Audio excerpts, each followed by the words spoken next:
Bonjour, bienvenue pour une nouvelle vidéo, une nouvelle découverte j'espère pour vous. Aujourd'hui je vais vous parler de Domu, écrit et dessiné par le maître du manga. Et oui, il n'y a pas qu'Akira Toriyama, il y a aussi Katsuhiro Otomo, qui pour moi est le mangaka ultime. C'est dit, un pavé dans la mare. Donc, Domu, rêve d'enfant, un one-shot, édité par les Humanoïdes Associés. C'est une tuerie, que ce soit au niveau des dessins, que ce soit au niveau de l'histoire, de l'intrigue, c'est impressionnant. C'est tout simplement le maître du manga incontesté, pour moi. Donc, Domu, rêve d'enfant, qui a été dessiné et écrit par Katsuhiro Otomo un an avant Akira.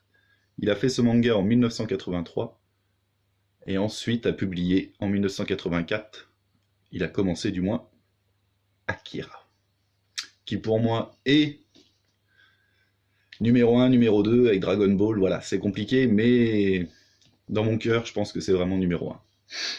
Donc Domu, rêve d'enfant, c'est une intrigue policière. Plusieurs meurtres vont avoir lieu dans un quartier de Tokyo.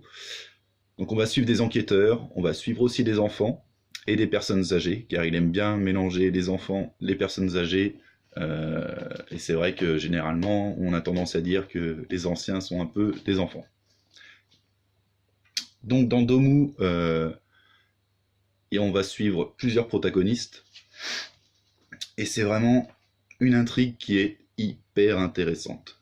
Ça parle beaucoup de télékinésie, comme dans Akira, de pouvoirs un petit peu, pas psychométreurs, mais des pouvoirs psychiques. Je vous montre quelques images au hasard, vous voyez son dessin, moi ça me... 1983 les gars, 1983, vous voyez ça? Ça n'a pas pris une ride, hein. C'est tout bonnement magnifique. Voilà, regardez, une double page au hasard. Il est tout seul le monsieur, hein. Il n'a pas 50 personnes avec lui à faire les trames, à dessiner les décors. Vous voyez la page d'après, c'est... il y a encore du détail, quoi. Là, c'est des mois de travail sur une planche. C'est impressionnant. Donc on m'a mis dans les commentaires, on m'a dit oui, il faudrait que tu nous dises un peu plus pourquoi tu as aimé tel ou tel manga. Alors je suis d'accord, mais comme je vous ai dit, je vous parle de one shot, et pour l'instant je ne peux pas vraiment trop me pencher. Alors je peux vous dire l'intrigue, voilà, c'est plutôt là on suit une enquête policière, il y a des meurtres, des suicides qui sont inexpliqués. Mais si je ne vous raconte pas trop l'histoire sur les one-shots, c'est pour vous laisser aussi un petit peu découvrir, parce que voilà, moi le dessin, c'est pas ce qu'il y a de plus important pour moi dans un manga. C'est surtout l'histoire, l'intrigue. Et là, vous avez tout ce qu'il faut, parce qu'en plus, les dessins sont tout bonnement magnifiques.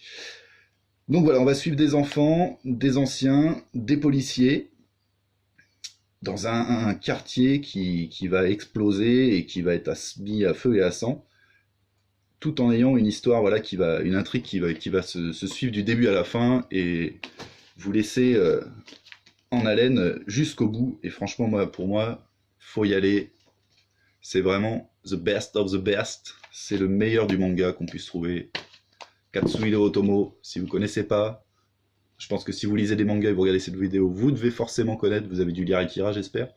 Si ce n'est pas fait, allez-y. Je vous en parlerai dans une vidéo, là dans une longue vidéo, où je vous parlerai plus de l'histoire en détail. Ça viendra, ça viendra. Quand j'aurai un peu plus de temps, on fera des longues vidéos sur des longues séries, mais pour l'instant, comme je vous ai dit, j'ai envie de vous faire découvrir des one-shots, pour pas vous ruiner dans des séries. Pour ceux qui ne connaissent pas encore les mangas, c'est des très très bons débuts pour commencer.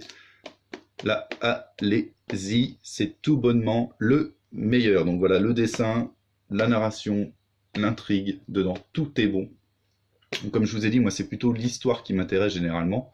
Je vous parlerai sans doute prochainement de Genjiro Shima aussi, et de manga aussi de d'Osamu Tezuka, le papa du manga, lui c'est carrément... Et là effectivement, les dessins vont pouvoir rebuter certains. Mais qu'est-ce que c'est? La légende de Sangoku. On en parlera, on en parlera. Donc voilà, moi comme je vous dis, c'est plutôt...